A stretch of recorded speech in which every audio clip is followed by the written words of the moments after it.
شروع اللہ کا نام لے کر جو بڑا مہربان نہایت رحم والا ہے۔ جب آسمان پھٹ جائے گا اور اپنے پروردگار کا فرمان سن لے گا اور یہی اس کے لائق بھی ہے، اور جب زمین ہموار کر دی جائے گی اور جو کچھ اس میں ہے وہ اسے نکال کر باہر ڈال دے گی اور بالکل خالی ہو جائے گی اور اپنے پروردگار کے ارشاد کی تعمیل کرے گی اور اس کو لازم بھی یہی ہے، تو قیامت قائم ہو جائے گی۔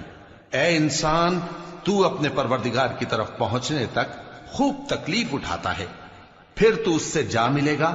اب جس کا نامہ اعمال اس کے داہنے ہاتھ میں دیا جائے گا اس سے حساب آسان لیا جائے گا اور وہ اپنے گھر والوں میں خوش خوش واپس آئے گا، اور جس کا نامہ اعمال اس کی پیٹھ کے پیچھے سے دیا جائے گا تو وہ موت کو پکارے گا اور دوزخ میں داخل ہوگا۔